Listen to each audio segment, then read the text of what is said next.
तहरीक इंसाफ को रिटायर्ड जज की कमीशन पे आखिर क्यों है एतराज? तहरीक इंसाफ नहीं है सीखने को तैयार, फिर कर दिया है मज़ामत का ऐलान। चीफ जस्टिस ऑफ पाकिस्तान की मुद्दत मुलाजमत बढ़ाने पर गौर। नाज़रीन, 2014 आपको याद है कि 2014 में क्या हुआ था जब मियां मोहम्मद नवाज शरीफ वज़ीर आज़म पाकिस्तान थे। उस वक्त 126 दिन का धरना क्यों दिया गया था? उसके पीछे क्या वजूहात थी, क्या मुहर्रिकात थे, ये तो आपने देखा भी है, सुना भी है और कई मरतबा ये तज़किरा भी होता है। लेकिन उसमें एक ख़ास चीज़ थी। वो ख़ास चीज़ कौन सी थी? वो ख़ास चीज़ कौन सी है जिस पे आज एतराज़ किया जा रहा है? तो आपके सामने हक़ाइक़ रखने जा रहा हूँ। अस्सलाम वालेकुम नाज़रीन, मेरा नाम है एम.ए. लारिक। अब होगी बात हक़ाइक़ के साथ प्रोग्राम में। नाज़रीन, जैसा कि मैंने कहा कि 2014 आपको याद है, आप भूले नहीं, क्योंकि वो भूल ही नहीं सकते, क्योंकि उस 2014 के धरने में बड़े सारे मामला थे, बड़े सारे मामला तय हुए, बड़े सारे मामला बिगड़े और पाकिस्तान को उस वक्त भी शदीद बहरान में धकेला गया। 2014 के उस धरने के बाद हमारे पास जो चाइना के सदर आ रहे थे, वो बहुत बड़ी खतीर रकम की इन्वेस्टमेंट पाकिस्तान में ला रहे थे। सीपेक के तवज्जुह से उसको रोका गया, उसको धकेला गया और फिर 2014 के उस धरने के बाद सिटिंग प्राइम मिनिस्टर मियां मोहम्मद नवाज शरीफ के खिलाफ जो तहरीक का आगाज हुआ, बिलाखिर उनको फिर 2017 के दौरान घर जाना पड़ा। ये सारे मामला उस 2014 के धरने की वजह से हुए।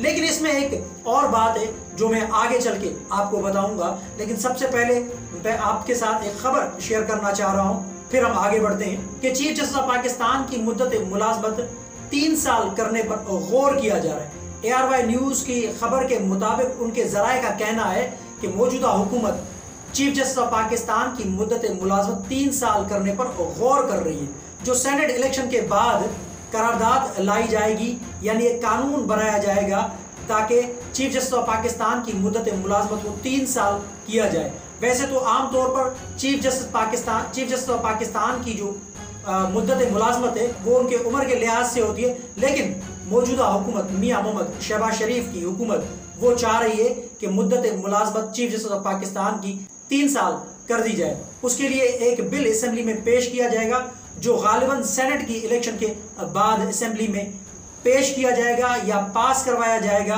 उसके बाद फिर चीफ जस्टिस ऑफ पाकिस्तान की मुद्दत मुलाजमत 3 साल की हो जाएगी। अब आते हैं इस पे कि तहरीक इंसाफ को इस्लामाबाद के 6 जजेस के खत के हवाले से ये जो कमीशन तश्कील दिया गया है, जिसके सरबरा एक रिटायर्ड जज है, उस पर क्यों एतराज़ है? आखिरकार इसके पीछे क्या वजह है? क्यों ये कमीशन, क्या ये कमीशन ताकतवर नहीं होगा? क्या ये कमीशन अपना नतायज नहीं दे पाएगा? बिलाखिर क्या वजह है? लेकिन मेरे ख्याल में इसके पीछे एक और वजह है जिसका तज़किरा मैंने 2014 के धरने के एतबार से किया है और मैंने सर्च करके 2014 के उस धरने के एतबार से जो इमरान खान साहब का मुतालबा था वो मुतालबा भी निकाला है, क्योंकि इमरान खान साहब ने उस वक्त जो धरना दिया था 2013 के इलेक्शन में, धांधली के एतबार से इमरान खान साहब ने 126 दिन का धरना दिया था। धांधली को उसको तो जवाब बनाया गया था, लेकिन सीपेक को पीछे धकेलना था जिसमें वो कामयाब रहे। अब 126 दिन का जो धरना था वो धांधली का नाम लेके, यानी धांधली को जवाब बनाकर दिया गया।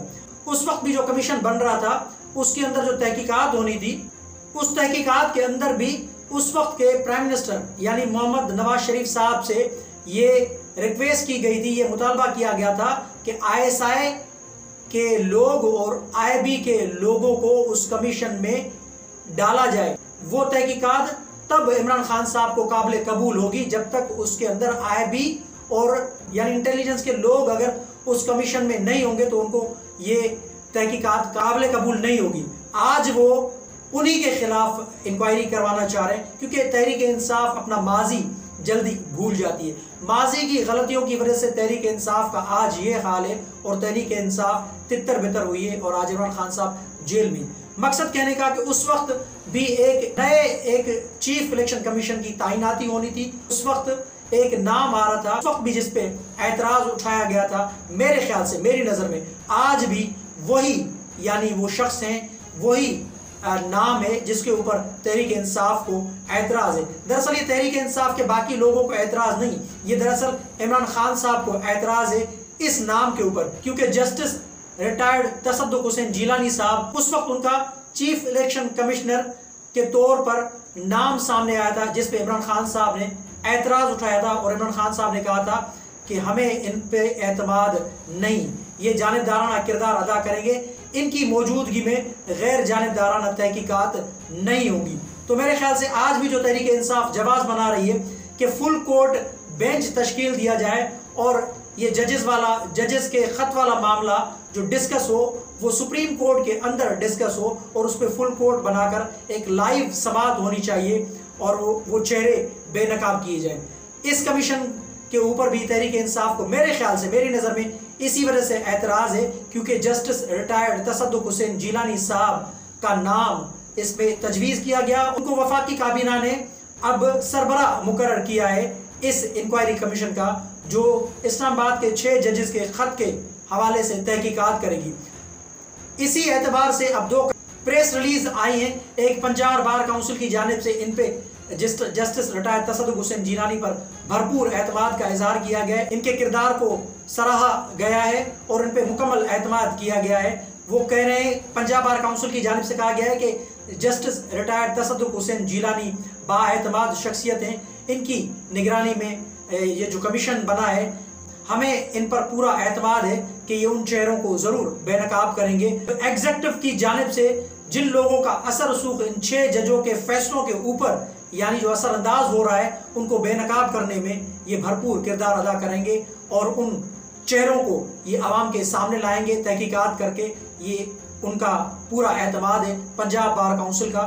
और दूसरी जानब बलूचिस्तान बार काउंसिल की जानिब से भी फुल कोर्ट बेंच का अपना एलामिया जारी किया गया है। अब देखना ये कि क्या होगा। कमीशन तो बन गया है लेकिन कमीशन अपना काम करेगी। जो मैंने आपसे बात शेयर की वो इस वजह से क्योंकि तहरीक इंसाफ को उस वक्त भी जस्टिस रिटायर्ड तसद्दुक़ हुसैन जिलानी साहब के नाम पर एतमाद नहीं था और उन पर एतराज़ उठाया गया था। और आज भी ये जो कमीशन के सरबराह मुकर्रर किए गए, मेरे ख्याल से आज भी इसी वजह से तहरीक इंसाफ के जो लोग हैं या तहरीक इंसाफ इस कमीशन को तश्कील देने के बजाय इसको सुप्रीम कोर्ट में ले जाने पर तुली हुई है, क्योंकि इस कमीशन के सरबराह के ऊपर वैसे तो डायरेक्टली यानी नाम नहीं ले रहे वो, लेकिन मेरे ख्याल से अदम एतमाद का इजहार कर रहे हैं।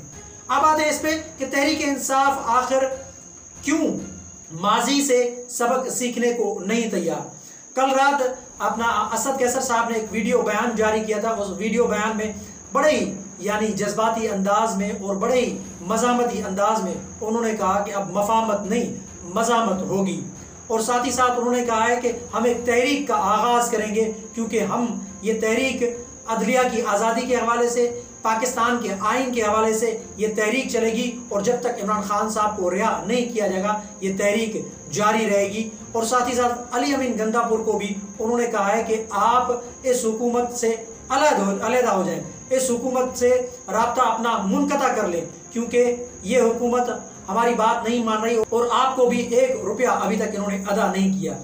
यानी तहरीक इंसाफ अपनी माजी की गलतियों से सबक नहीं सीखी, क्योंकि माजी की गलतियों की वजह से तहरीक इंसाफ ने जैसे माजी में अपनी 2 असेंबलियाँ तहलील करके अपने दोनों पाँवों पर एक बहुत बड़ा कुल्हाड़ा मारा था, जिसकी वजह से फिर तहरीक इंसाफ की जो पावर है वो ख़त्म हो गई और तहरीक इंसाफ कमज़ोर पड़ गई।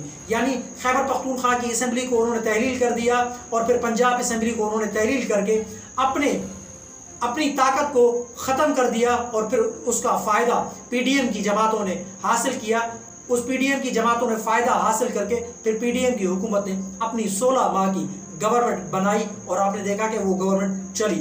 अब अगर अली अमीन गंदापुर भी कोई मज़ामत वाला किरदार अदा करते हैं, सख्त कदम अख्तियार करते हैं असद कैसर के कहने पे, तो फिर माजी की तरह तहरीक इंसाफ मजीद मुश्किलात का शिकार हो जाएगी। अगर तहरीक इंसाफ के पास खैबर पख्तूनख्वा की असेंबली है तो थोड़ी बहुत कम से कम उनके पास ताकत है। उस ताकत के बलबूते पे वो वफाक को ब्लैकमेल भी कर सकते हैं, वफाक से अपनी चीज़ें मनवा भी सकते हैं और इमरान खान साहब को मेरे ख्याल से कुछ ना कुछ रिलीफ भी दिला सकते हैं या उसमें रिलीफ दिलाने में एक बहुत बड़ा किरदार अदा कर सकते हैं। अगर इन्होंने दोबारा मज़ामत का रास्ता अख्तियार किया। तो ये बची कुची भी जो इनकी सियासत है, जो बची कुची तहरीक इंसाफ है, वो भी इनके हाथ से निकलती हुई नज़र आ रही है।